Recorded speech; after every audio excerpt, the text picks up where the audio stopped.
That pull towards something sweet at 3 p.m., the kind that doesn't feel like a choice, isn't a willpower problem.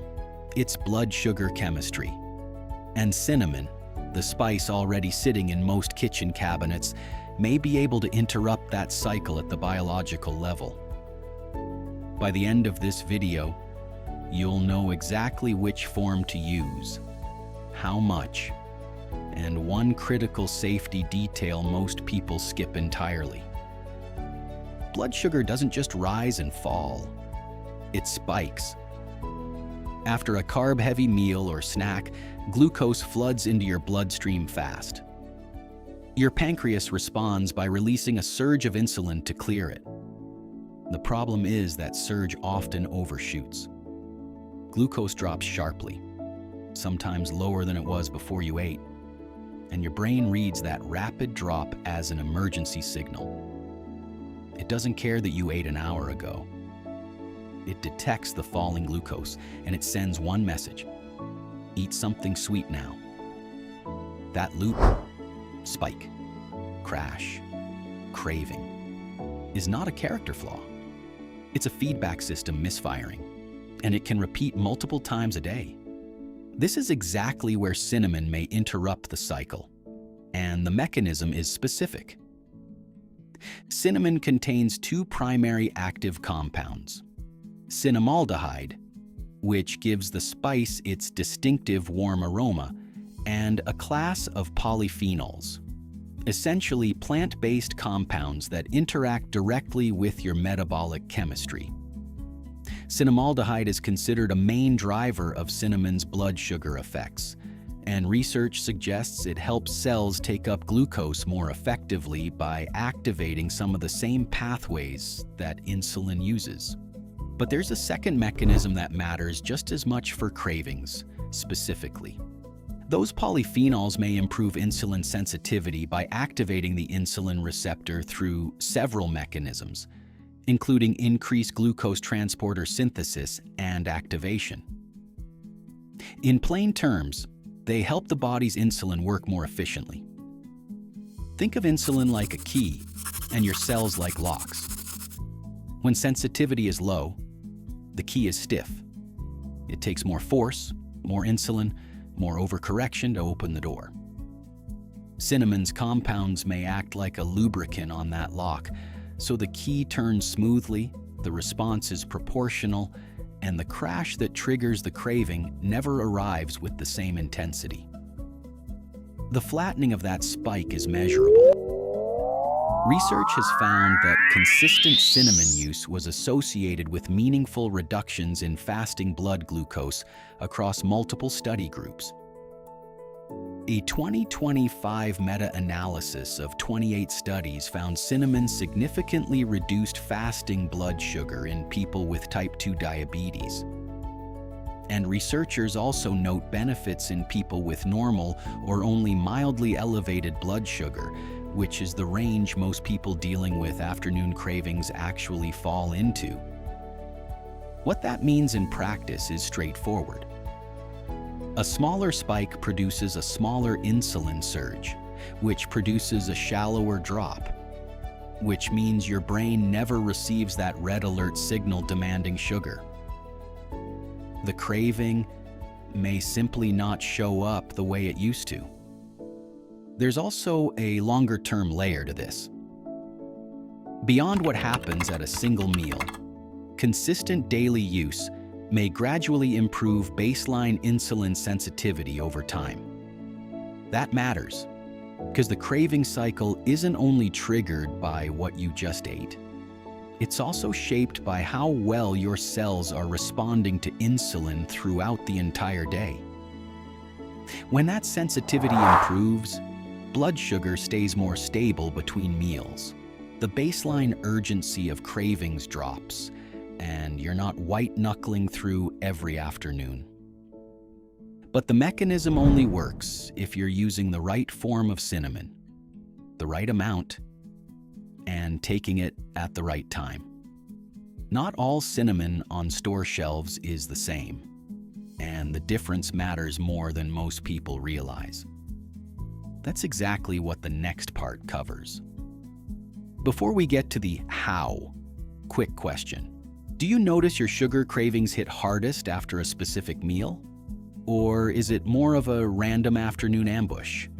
Drop your answer in the comments below. Now, let's get into exactly which type of cinnamon actually delivers these effects, because the wrong one won't do much at all. Now, here's the part that actually changes everything, because the mechanism we just covered only works if you're using the right cinnamon. And most people aren't. The jar in your pantry right now is almost certainly cassia cinnamon. That's the common supermarket variety, the one that smells bold and punchy and shows up in everything from apple pie to flavored coffee. And for occasional baking, it's completely fine. But if you're planning to use cinnamon daily to support blood sugar stability and flatten those afternoon cravings, cassia has a problem you need to know about. The safety conversation around cinnamon centers on coumarin, a naturally occurring compound that can stress the body at high amounts. Cassia cinnamon, the type most commonly sold in grocery stores, contains roughly 6 to 18 milligrams of coumarin per teaspoon, with the actual amount varying by variety and grind. Ceylon, by contrast, contains under 0.1 milligrams per teaspoon. That is not a rounding difference.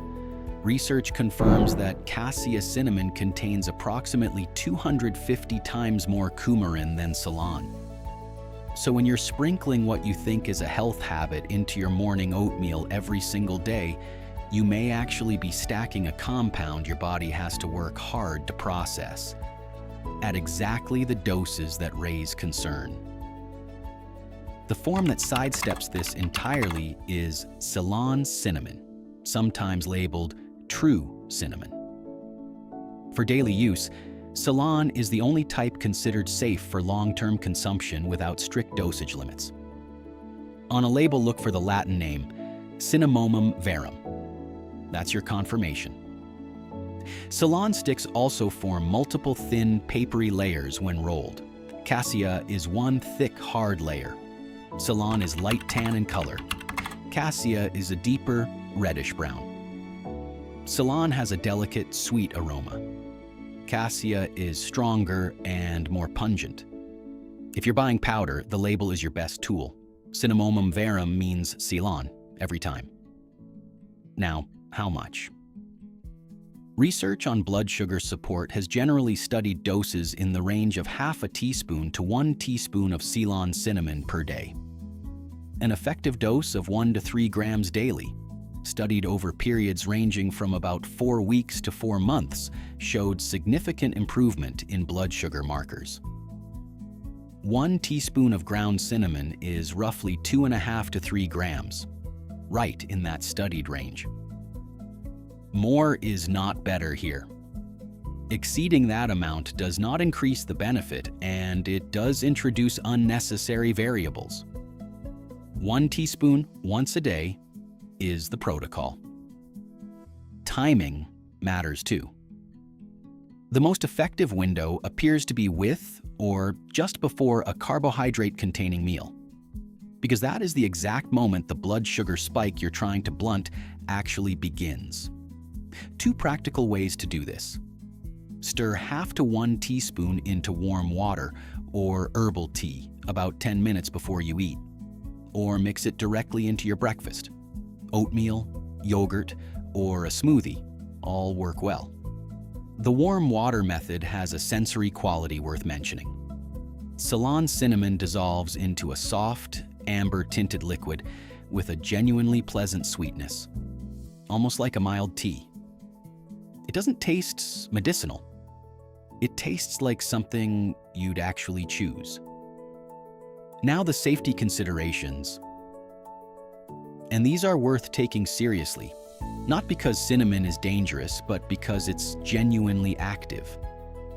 If you take any anticoagulant medication, the interaction risk isn't zero, especially at daily doses. This is a conversation to have with your prescriber, before adding cinnamon supplements. The same applies if you're on diabetes medication. Cinnamon may enhance the blood sugar lowering effect of those medications, which could shift your levels more than expected. And during pregnancy, keep cinnamon to small culinary amounts. Cinnamon is not a replacement for prescribed treatment of diabetes or insulin resistance. It is a supportive tool, one that works best alongside, not instead of, any care your doctor has already recommended. On timeline, some people notice fewer cravings within a few days of consistent daily use, as blood sugar begins to stabilize more smoothly around meals. The deeper effect, improved baseline insulin sensitivity, builds over weeks of daily habit. This is not an overnight switch. It's a compound result that rewards consistency. So here's the challenge. Commit to 1 teaspoon of Ceylon cinnamon with your first meal every day for the next 30 days. Track how often that afternoon craving actually shows up with the same intensity. Notice whether the 3 p.m. pull feels different by week 2. The spice has been sitting in your cabinet this whole time. The only thing that changes tonight is which jar you reach for. Subscribe for more and watch this one next. It goes even deeper.